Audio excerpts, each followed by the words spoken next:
Presiden Prabowo Subianto disambut hangat warga Karawang, Jawa Barat usai meninjau tambak budidaya ikan nila. Prabowo menyalami warga dan mencium seorang bocah laki-laki yang mengenakan seragam loreng TNI.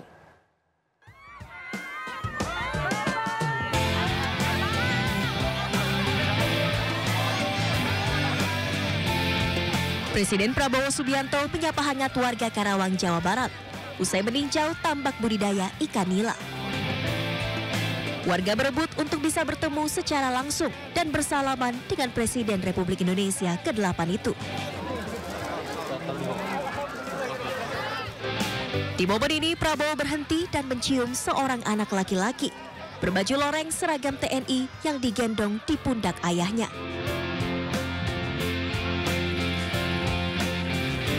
Sebelumnya Presiden Prabowo Subianto meninjau tambak budidaya ikan nila salin di Balai Layanan Usaha Produksi Perikanan Budidaya Karawang, Jawa Barat. Program budidaya ikan nila salin di BLUPPB Karawang berpotensi mendukung penyediaan makanan bergizi gratis berbasis protein ikan.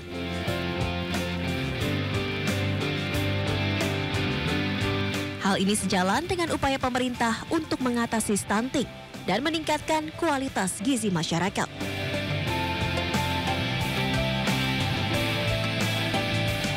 Prabowo juga ikut menebarkan benih ikan nila yang diharapkan dapat meningkatkan produktivitas tambak. Tim Liputan iNews melaporkan. Sementara itu Presiden Prabowo juga menegaskan cadangan pangan Indonesia kini mengalami kenaikan. Bahkan Presiden yakin tidak akan mengimpor beras lagi pada 2025. Presiden menyebut cadangan pangan saat ini terbesar dalam beberapa tahun terakhir, yakni mendekati 2 juta ton di gudang Bulog. Presiden pun yakin Indonesia tidak akan lagi mengimpor beras dan tahun depan lantaran cadangan yang berlimpah. Swasembada pangan sendiri menjadi cita-cita Presiden Prabowo guna menunjang ketahanan pangan dalam negeri. Saya mendapat paparan yang sangat menggembirakan. Produksi pangan kita naik, cadangan pangan kita mungkin terbesar selama beberapa tahun ini. Yang ada di gudang kita saya kira mendekati 2 juta ton. Dan sangat besar kemungkinan dan keyakinan saya tahun 2025 kita tidak akan impor beras lagi. Bahkan cadangan kita cukup. Ketua Umum Kamar Dagang dan Industri Indonesia, Anindya Bakri bicara tentang rencana pemerintah menaikkan pajak pertambahan nilai menjadi 12% pada 2025. Ia menilai pemerintah juga harus memberikan stimulus kepada masyarakat dan dunia usaha. Ketua Umum Kamar Dagang dan Industri Anindya Bakri angkat bicara terkait rencana kenaikan pajak pertambahan nilai atau PPN sebesar 12% oleh pemerintah di tahun 2025. Rencana kenaikan pajak pertambahan nilai atau PPN sebesar 12% oleh pemerintah di tahun 2025 masih menuai pro dan kontra.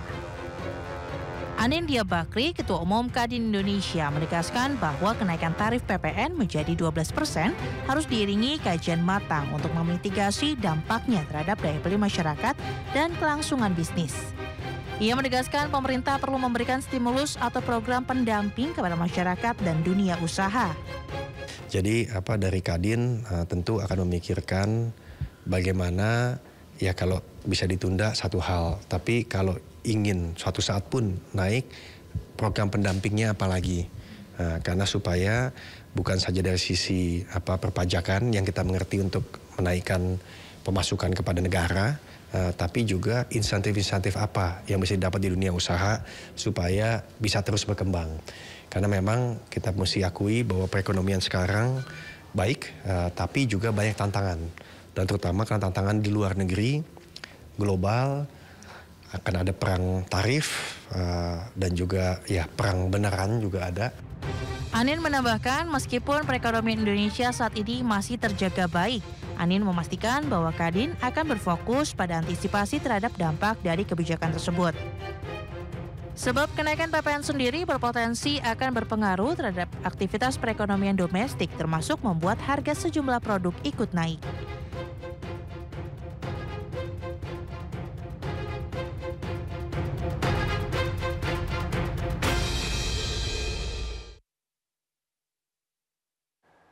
Sementara itu, Menteri Sosial Saifullah Yusuf atau Gus Ipul buka suara soal wacana bantuan untuk kelas menengah jika kenaikan pajak pertambahan nilai PPN resmi menjadi 12%. Ia menegaskan saat ini pemerintah sedang memetakan data jika bansos akibat pertambahan PPN jadi diberikan. Menteri Sosial Saifullah Yusuf atau Gus Ipul angkat bicara soal wacana kelas menengah mendapatkan bantuan sosial atau bansos imbas rencana kenaikan PPN 12%. Gus Ipul menuturkan bahwa pihaknya belum dapat memastikan kalangan mana saja yang berhak mendapatkan bantuan tersebut sebab saat ini pematangan data masih terus dilakukan. Mensos menegaskan pihaknya belum berani berspekulasi terkait pemberian bansos khususnya bagi kalangan yang terdampak PPN 12%. Gus Ipul mengatakan pemerintah saat ini tengah menyiapkan data yang diperlukan terkait siapa yang berhak untuk mendapatkan bansos. Ya, kembali lagi ya, kita sedang mematangkan data. Datanya nanti kalau udah selesai pasti akan disampaikan kepada publik lah siapa saja yang berhak mendapatkan dukungan dari pemerintah dan siapa yang tidak. Ya, jadi kita tidak bisa hanya sekedar hanya berdasarkan bayangan kita, angan-angan kita, tapi benar-benar berdasarkan data. Lah datanya ini sekarang sedang digodok oleh BPS. Sabar dulu. Lebih lanjut, Gus Ipul juga belum bisa memastikan apakah kelompok masyarakat kelas menengah akan masuk di dalam data terpadu kesejahteraan sosial atau tidak.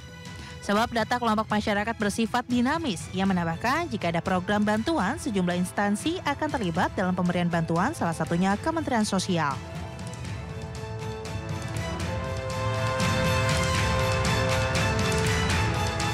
Sementara itu, Menteri Koordinator Bidang Perekonomian Airlangga Hartarto mengklaim pemerintah hanya mengikuti keputusan Komisi 11 DPR soal kenaikan pajak pertambahan nilai dari 11% menjadi 12%. Ia mengatakan legislator di Komisi 12 yang memutuskan adanya kebijakan tersebut.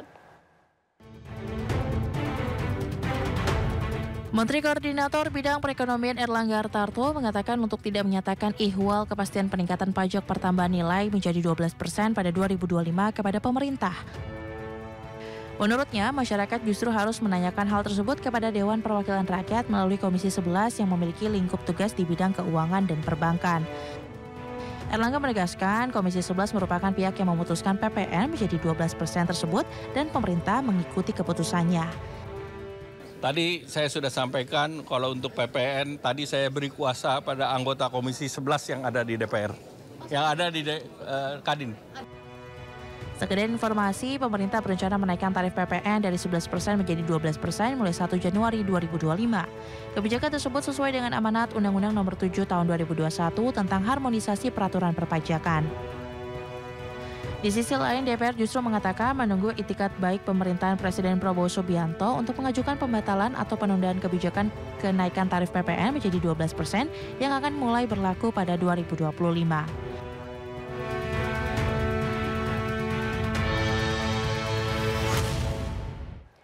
Pemirsa, sejak dibuka pada awal November, penjualan tiket kereta api jarak jauh untuk libur Natal dan Tahun Baru telah terjual lebih dari 190.000 tiket.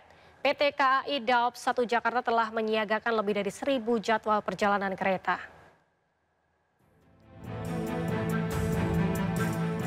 Tingginya antusiasme masyarakat yang ingin pulang kampung atau berlibur saat momen Hari Raya Natal dan Tahun Baru membuat tiket kereta api jarak jauh terus laku terjual. Terhitung sejak penjualan tiket dibuka pada H-45 atau 3 November bulan lalu, jumlah tiket kereta jarak jauh yang telah terjual hingga hari ini sebanyak 190.511 lembar tiket untuk keberangkatan dari stasiun Gambir dan Pasar Senen.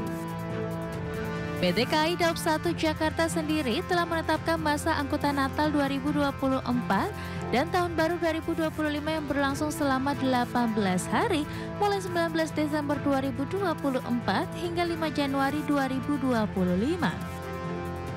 Sebanyak 1.065 jadwal perjalanan kereta dengan 59 jadwal perjalanan kereta per hari pun telah disiapkan. Jumlah tersebut belum termasuk kereta tambahan yang akan diterjunkan jika volume pengguna kereta semakin meningkat. Manajer Humas Daob 1 Jakarta Iksvan Henry Wintoko menyebut tingkat okupansi rata-rata sebesar 33% dari total kapasitas. Dengan begitu masih tersedia 67% dari total kapasitas kursi yang dapat dipesan.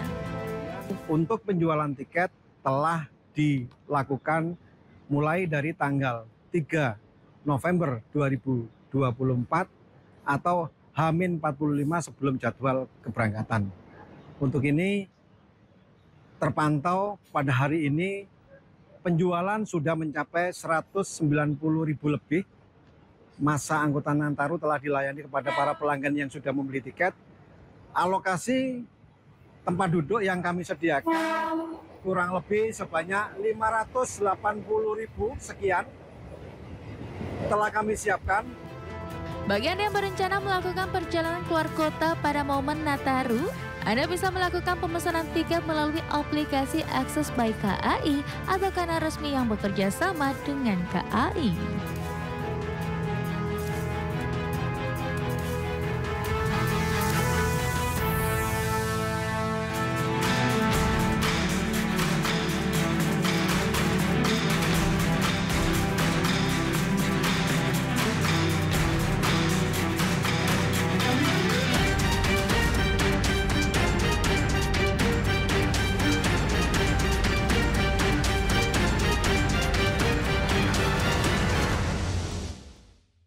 Kita beralih ke informasi seputar pilkada. Pemirsa, ramai istilah partai coklat mencuat diduga merujuk pada instansi Polri yang diduga mengerahkan aparat untuk memenangkan kandidat tertentu dalam pilkada 2024. Sejumlah elit politik memberikan tanggapannya terkait hal tersebut.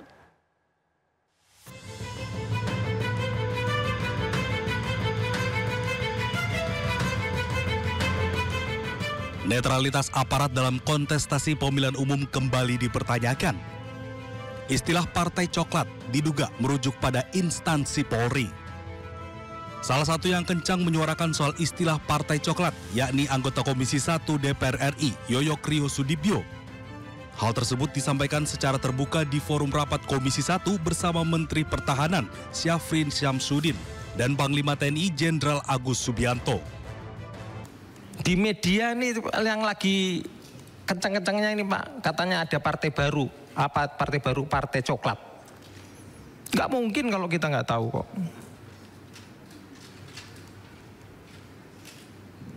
Nah, mau sampai kapan netralitas TNI ini Pak? Saya tahu Pak, netralitas TNI dalam politik itu netralitas untuk negara. Paham Pak. Tapi kalau pencetakan pimpinan-pimpinan yang melalui demokrasi ini melahirkan pimpinan yang nggak benar, mau sampai kapan? Istilah partai coklat juga mencuat setelah Sekjen PDIP Hasto Kristianto menyampaikan kekhawatirannya terkait dugaan pengarahan aparat untuk memenangkan kandidat tertentu dalam Pilkada 2024. Ketika kami mempersoalkan tentang fenomena partai coklat, fenomena bagaimana Jokowi terus digerakkan oleh ambisi-ambisi kekuasaan demi kepentingan keluarga dan pribadi, dan kemudian membuat suatu norma-norma baru sehingga kepolisian Republik Indonesia yang seharusnya mengabdi kepada merah putih, loyal kepada Presiden Prabowo Subianto, di dalam praktek banyak disalahgunakan untuk kepentingan politik praktis. Sementara Ketua 3 DPR RI Habibur Rahman membantah tudingan sejumlah pihak yang menyebut ada partai coklat atau pengarahan aparat kepolisian. Apa yang disampaikan oleh segelintir orang terkait parcok dan lain sebagainya itu kami kategorikan sebagai hoax, ya. Dan ada juga anggota DPR yang menyampaikan hal tersebut. Orang tersebut bahkan sudah dilaporkan ke MKD, ya. Karena kami juga anggota MKD, ya. Orang tersebut sudah dilaporkan ke MKD. Kami ingin meminta keterangan beliau apa yang menjadi bukti. Sementara Presiden RI ke-7 Joko Widodo menanggapi soal Partai Coklat dengan meminta untuk dibuktikan bukan hanya tuduhan. Dibuktikan saja, jangan hanya tuduhan-tuduhan, karena kan ada dilaporkan saja ke Bawaslu, kan ada mekanismenya. Atau dibawa ke MK, kan ada mekanismenya. Meski demikian, istilah Partai Coklat mencuat bisa saja sebagai pengingat institusi Polri, sebagai aparat keamanan sipil dan penegak hukum, atau memang hanya tuduhan tanpa dasar. Tim Liputan iNews melaporkan. Ketua Komisi 3 DPR RI Habibur Rahman merespons usulan institusi Polri berada di bawah Kementerian Dalam Negeri.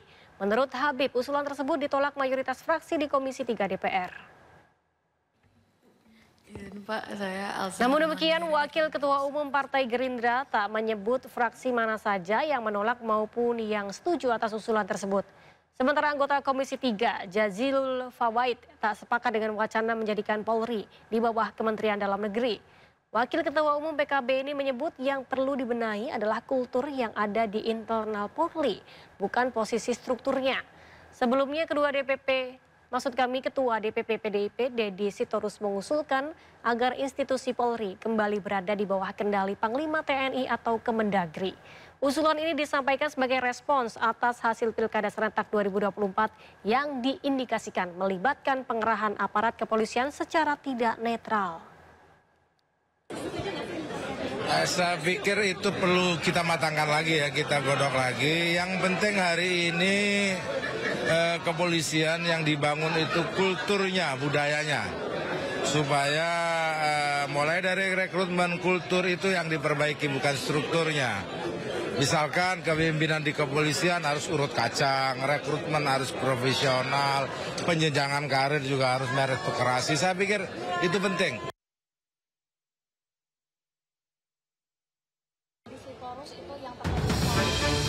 Apa ya? Ya, teman-teman udah fix ya. Sudah mayoritas fraksi ya yang di Komisi 3 menyampaikan 7 dari 8 fraksi menyatakan tidak sepakat dengan usulan tersebut ya. Oke? Kasus yang tudingan juga beriringan dengan Polri di bawah Kemendagri juga beredar isu soal Partai Coklat yang intervensi di pilkada. Oke, cukup. Siap Bang Habib. Vladimir Putin menegaskan Rusia akan menggunakan semua senjata yang dimilikinya untuk melawan Ukraina. Informasinya akan kami hadirkan sesaat lagi.